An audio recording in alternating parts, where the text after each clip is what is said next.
Mr. Speaker, I'm rising for guidance at this stage of the laying of the papers. Mr. Speaker, why I wish that you guide us as a House is in respect of contravening of Standing Order number 100, number 205, and number 206. Mr. Speaker, the relevance of this request is as follows. That, Mr. Speaker, this House formed a select committee ad hoc to look into the matter of Shakahola. And, Mr. Speaker, it has come into public domain that, Mr. Speaker, one of the witnesses who is being investigated not just by this committee, but also by the state, has hosted some members of that committee, Mr. Speaker. Mr. Speaker, sir, allow me so that I can speak to the matter to refer to the provision of Standing Order number 100, which, Mr. Speaker, says, no senator shall refer to the substance of the proceedings of a select committee before the committee has made its report to the Senate. Mr. Speaker, allow me also, so as to argue my case, to read out for clarity Standing Order number 205. In one, it says that a notice of a meeting of the select committee shall be issued by the clerk in writing to all members of the committee showing the date, time, venue, and agenda of the meeting.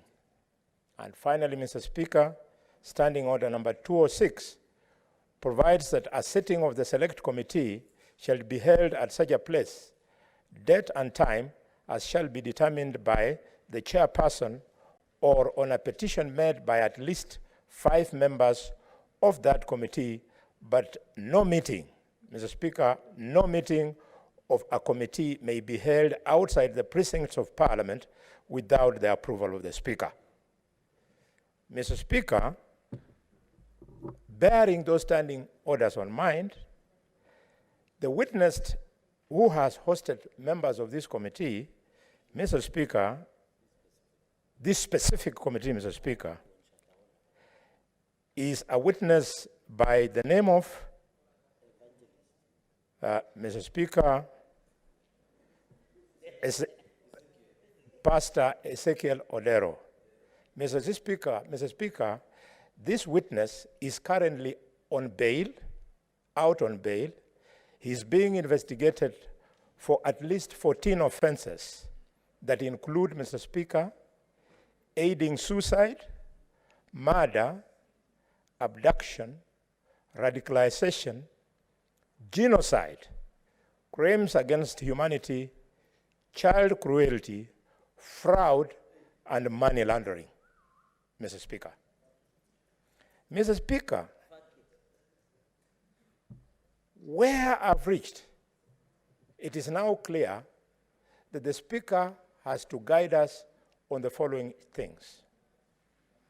One, how did these members visit this witness in the name of the ad hoc committee when they were not accompanied by the secretariat that was named to clerk that committee? Two, why did they go to that home, the witness, without the Hansard to record the proceedings? Three, Mr. Speaker, could you clarify whether the office of the clerk funded the trip, the flights, return, accommodation, and meals? And Mr. Speaker, could you confirm whether the office of the clerk procured security for these members. Mr. Speaker, if you do so, then I'm inviting you to guide this House and guide the public on the fidelity of the report of the Select Committee in view of the fact that it's marks of compromise. I thank you, Mr. Speaker. Honorable Senators, Honorable Senators, Honorable Senators, I'm afraid I will not allow any other senator to speak on this particular matter. I will not allow. Senator Mungatana, I will not allow. So kindly have your seat. Honorable Senators, order, honorable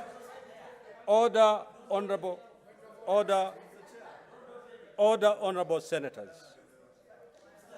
Order, honorable senators. Kindly order, Senator Boni. Senator Boni, I think we'll start and end with Senator Boni. Order, senators. Honorable senators, kindly let us be orderly. Senator Boni, you have stated, I listened to your submission very keenly, and you stated that this is a matter in the public domain. Were you referring to maybe newspaper articles or news item? What is the source of your... Thank you, Mr. Speaker. Order, senators. Thank you, Mr. Speaker. I'm an experienced member of parliament in this country. That much I know. And Mr. Speaker,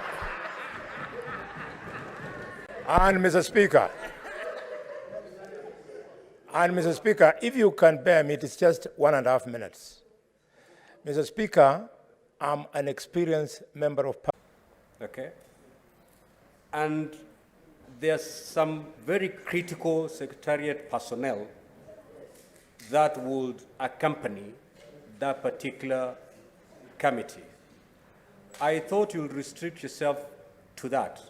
The shock waves in that report, please leave it in that report. Thank you, Mr. Speaker. Let me just finish what I'm saying and then I address my... Mr. Speaker, the point of the matter is that Senator Khalwale has misinformed this House that that pastor was in fact out on bail. Mr. Speaker, we had the lawyers. The person has been held by police, but there are no charges that have been presented, Mr. Speaker. These are the facts. So it would be good not to anticipate debate. Wait for the report. The report is going to come here on Thursday. But to address that particular issue that we were supposed to follow procedures, Mr. Speaker, we asked the clerk of our committee. We also communicated to the clerk of the Senate. The timings, Mr. Speaker, were restrictive, but the information that was required, Mr. Speaker, in fact, the committee had said, before we can sign any report, there are some critical witnesses that must be there, including Mackenzie himself. Mr. Speaker, we served those summonses. We asked him to come, and it will be in that report. Mr. Mackenzie, at the beginning, there was obstruction, but later on, Shimolatewa prison, and I thank the officer who is there, made arrangements for him to be available. However, the Inspector General of Prisons, because of the security arrangements that were needed, he's a high-profile prisoner. He asked for more time. The lawyers also asked for more time, so we were not able to reach him. That's why even yesterday, the team was ready again, Mr. Speaker, to travel on their own expense and then come and make the claims later. So, Mr. Speaker, those personnel, this is how we have covered it. We did not have the clerk for the reason that at the time of going, they could not raise the funds. We did not have the clerks, but Mr. Speaker, how we have made sure that everything was captured and put on record, this is what we did. As a chairman and those members who attended, I gave a report of what we observed from the meetings of the witnesses, from how we got the invitations and everything. The members of the Senate committee who accompanied the chairman, they gave their observations. And I'm telling you, Mr. Speaker, the things that we saw at the DCI, Mr. Speaker, it's going to change the way this country thinks. And we have been placing the wrong blame on the wrong people. There are people who have messed up this country, and it is not the DCI. Mr. Speaker, I want to finish by saying that tomorrow we shall file that report. And I take responsibility for going out of my way with the support of my committee to do more. Mr. Speaker, if this committee was added more time, the one person we wanted to meet that because of logistical issues we could not meet was Mackenzie himself. However, Mr. Speaker, we have already had one extension. It's difficult for us, and we agreed we can't be given another extension, and also because of budgetary constraints. However, Mr. Speaker, what we have, especially the last witnesses and what we saw and what we have seen and the information we have collected, Kenyans, you will be proud of the work that we have done, and this Senate will stand high, Mr. Speaker, irrespective of people who have cast aspersions on this Senate committee. Thank you, Mr. Speaker.